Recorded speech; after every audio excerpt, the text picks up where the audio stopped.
à tous, aujourd'hui on va étudier le passé composé et l'imparfait. Attention, c'est l'utilisation du passé composé et imparfait. Je pense que vous avez déjà étudié la conjugaison de ces temps, alors je ne vais pas parler comment conjuguer le passé composé et l'imparfait. Je vais expliquer comment et quand utiliser le passé composé et l'imparfait.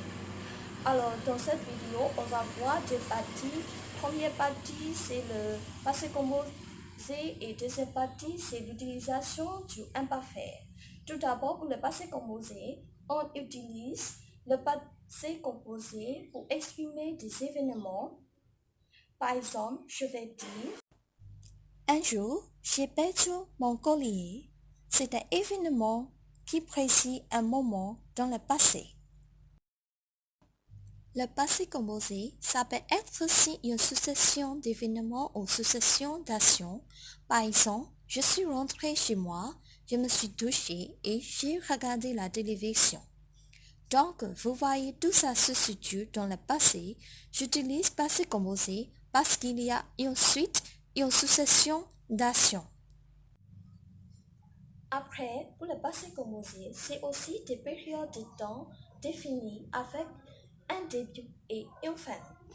C'est-à-dire, dans le passé, on va parler des périodes de temps qui ont une fin et qui vont se terminer. Alors, par exemple, je vais dire L'année 2001 à 2005, j'ai fait du sport, ou entre 20 et 30 ans, j'ai fait du sport, ou alors pendant 5 ans, j'ai fait du sport. Vous voyez, il y a vraiment un début et une fin, surtout l'action, et c'est arrêté à un moment. C'est-à-dire, aujourd'hui, je ne fais plus de sport. Après, le passé composé, c'est pour exprimer un changement par rapport à d'anciennes habitudes. Donc, je vais dire par exemple, avant, j'habitais à Mendeley, ça c'est l'habitude dans le passé, et un jour, j'ai déménagé à Yangon. Voilà, c'est un changement par rapport à une habitude. Il peut y avoir un changement par rapport à une situation donnée. Par exemple, je vais dire, hier, il faisait beau, tout à coup, il a plu. Parce qu'il y a une action, il y a quelque chose qui se passe qui est soudain. voilà, tout ça c'est le passé composé. Alors, on va continuer l'imparfait. L'imparfait, c'est pour exprimer un souvenir. Par exemple, on va dire Par exemple, quand j'étais jeune, j'avais un beau collier en or. Voilà, c'est un exemple, c'est un souvenir.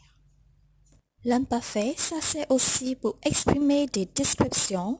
Par exemple, je vais dire, le ciel était bleu. Donc, ça peut être une suite de descriptions. Le ciel était bleu, la mer était calme, les oiseaux volaient dans le ciel. Voilà, donc ça c'est une suite de descriptions. après, l'imparfait, c'est pour exprimer des habitudes. Par exemple, quand j'étais jeune, je faisais du sport. Quand j'étais jeune, j'avais l'habitude de faire du sport. Ça, c'est l'habitude dans le passé. L'imparfait, c'est pour exprimer des périodes de temps indéfinies. Par exemple, je vais dire, avant, je faisais du sport. Ou quand j'étais jeune, je faisais du sport. Ou alors, à cette époque-là, je faisais du sport. Voilà, il y a une vraiment période de temps indéfinie et on ne sait pas quand ça a commencé et quand c'est arrêté. Voilà la différence entre le passé composé et l'imparfait. Merci beaucoup. À bientôt.